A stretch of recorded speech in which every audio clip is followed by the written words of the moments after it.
Hey everyone, just going to do a brief video of the stuff I brought with me on my extremely low budget 2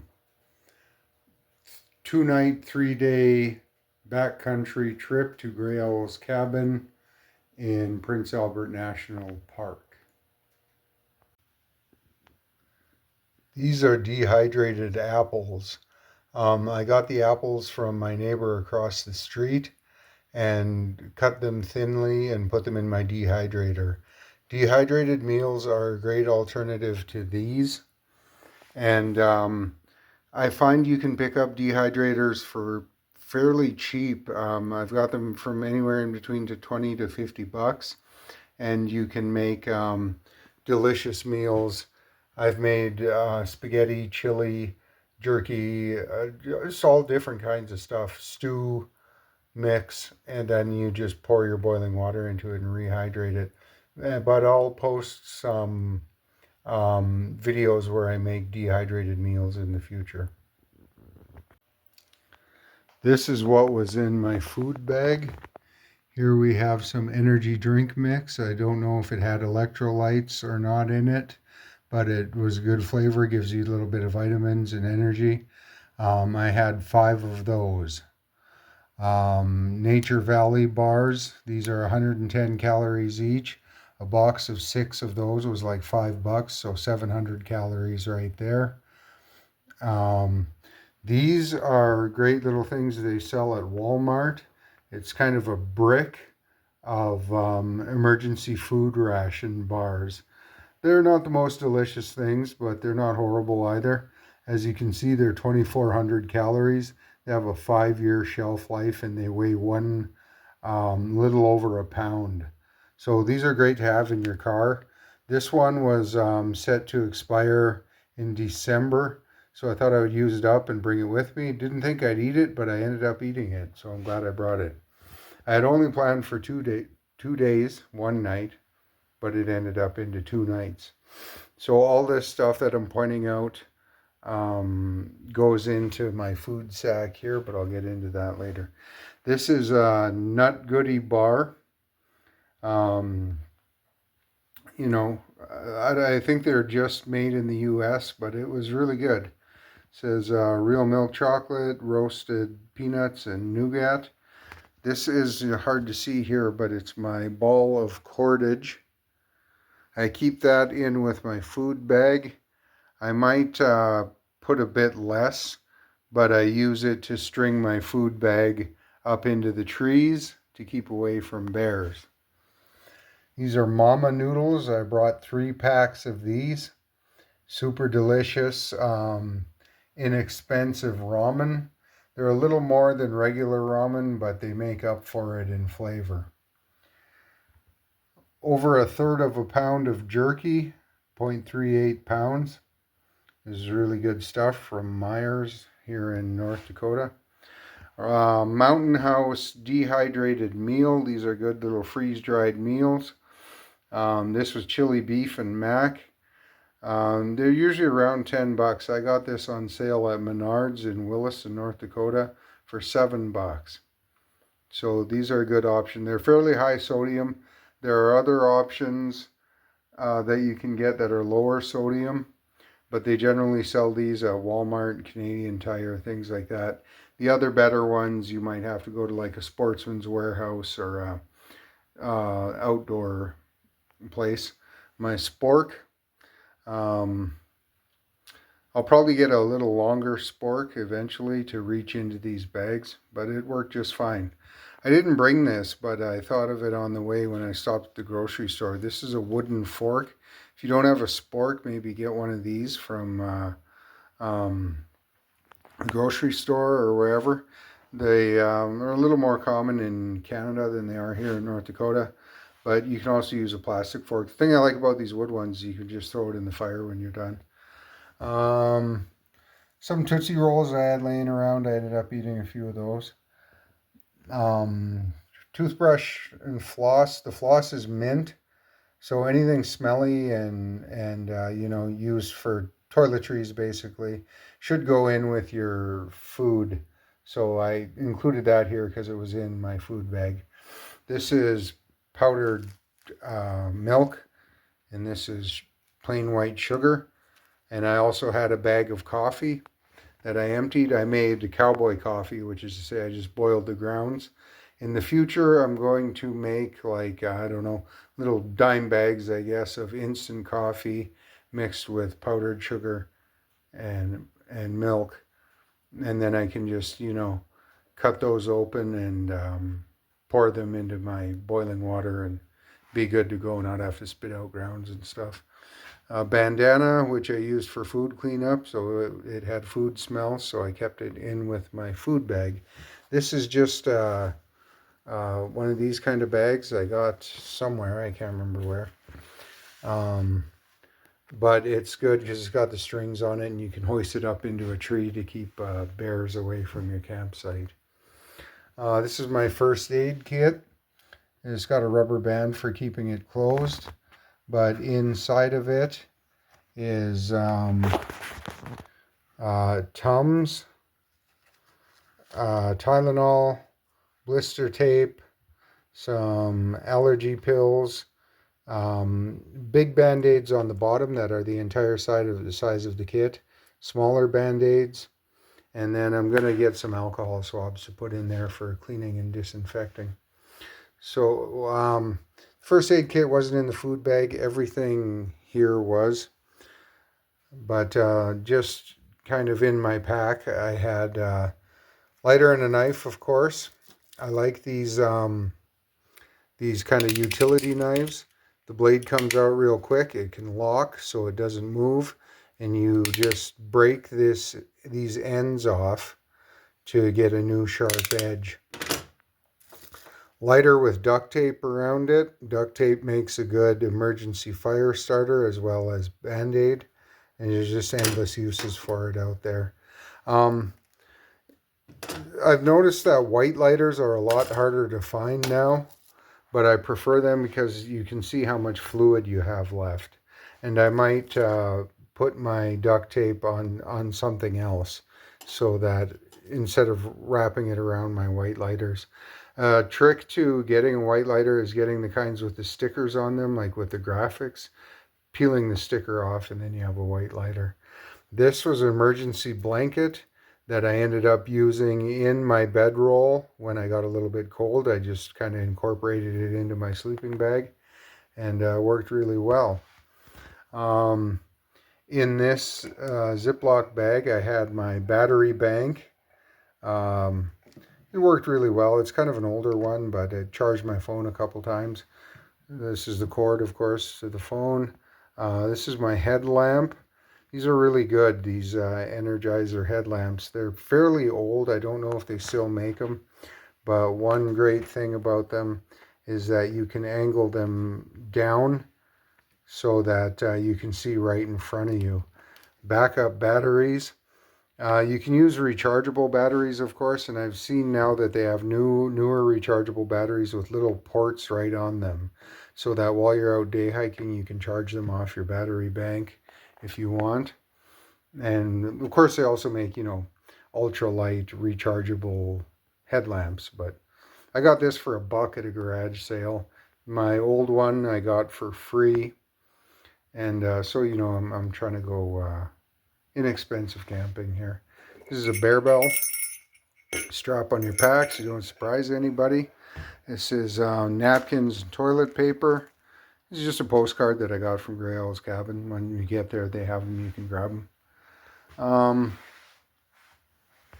What else do we have here? This is all stuff I didn't bring, but I wish I had. This is a bigger Ziploc bag. One or two of these wouldn't hurt. This is a big garbage bag, great for emergency rain jackets, having to scoop water to maybe douse your fire. I've also known people to fill them up with water, hang them from a tree in the sun, and you get back to camp at the end of the day, poke a hole in it and have a shower. There's just a lot of uses. You can line your bag with it so your clothes don't get wet. I put these here to remind me, it'd be good to bring some wipes. Maybe one Ziploc with a few of these disinfecting style wipes in it, and then some other like baby wipes or dude wipes or whatever, just to kind of clean yourself up out there. Coffee, as I mentioned, um, I did bring some, but I would in the future bring instant and, kind of wrap them up in those little knots so that I can just pour it into my boiling water. Tea, hot chocolate would have been great out there. It was cold weather, so it would have been nice to have a hot drink that didn't necessarily have caffeine in it to enjoy. These little packets, of course, are great of ketchup, salt, pepper, etc. You all know where to get those. And wish I would have brought a few more little baggies. Hand warmers, these I got from a fellow camper, but would be nice to remember for the future. Over here we have other stuff that I brought. This is a hip pack with 2 water bottle containers on it. Maybe not the coolest looking thing ever, but it works great. This is a Life Straw water filter. You just dunk that into your lake or stream or whatever, pop it open, slurp out of it, and you got filtered clean water. This hip pouch I got, it was inexpensive. It's outdoor products, so it's kind of the Walmart, Menards, Canadian Tire brand, but it served me well. This is just an extra water bottle. It comes with 2 of these. The clothes I brought, extra pair of underwear. Wool socks. All my clothes I brought this trip are cotton, but I'm definitely converting over to wool. Cotton, when it gets wet and gets cold, it keeps you cold, and it actually drains cold heat from your body. So it's definitely better to have wool. But I did have wool socks. These are actually alpaca socks, and these are synthetic, but I brought those.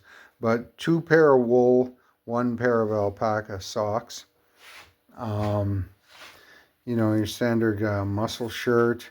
These socks were in this bag to keep dry. My pack isn't 100% waterproof. A couple t-shirts, some jogging pants to sleep in. I know a lot of people bring long johns, like long underwear bottoms for that. They're a little lighter. A pair of shorts. And all of this was inside this kitchen bag. Again, to keep dry, and in case I got wet, I would have something dry to change into. Moving on, emergency rain poncho I ended up using. Emergency fishing kit, didn't end up using. This is my Katadyn pump style water filter. So along with the Life Straw, I had this. This is great for if you're pumping water for other people, pumping lots of water, maybe for your dog. If you want to filter your water before you boil it. In this case, it wasn't necessary. I just boiled the lake and the spring water. It was pretty clean. But this gives you a lot more water. And like I say, if you wanted some for somebody else or for your dog or to put in a pot, you don't have to suck it out of the straw and then spit it into your pot. Speaking of pots, this is my Jet Boil. It's really great for boiling water instantly. Pair of sunglasses, reading glasses, and a book. Okay, and then over here we have my bedroll system, which is a military sleeping bag. They call it the MSS, Modular Sleep System. It's basically 3 mummy bags that are removable. So you have, summer, and then together they're fall, and then with all 3 of them are winter. And then that's all in a Gore-Tex cover or a bivvy that's waterproof. So you can put that on the ground in the rain and stay dry. All of this, I have. I also took a sleeping pad, just a foam sleeping pad, cut it to fit, and slid it underneath, so it's in between the bivy and the green bag under there to add an extra layer. And then all of that is surrounded in this hammock here, and with the ropes attached, it all rolls up and fits into this cinch sack, which straps onto the bottom of my bag. Um, there's a yellow rain jacket, nice and yellow, nice and visible in case I need to be seen. My parka with a beanie and a couple pairs and a pair of nice warm gloves. So that's essentially everything I brought with me on this trip. And, fortunate enough to have some gear. I could have gotten away with just boiling water. I might not have needed the filters on this trip, but they were definitely handy.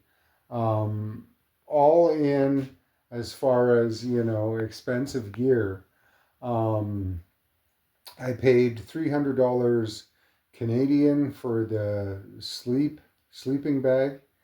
The hammock I got for fairly cheap. I've had it for years. I can't remember how much.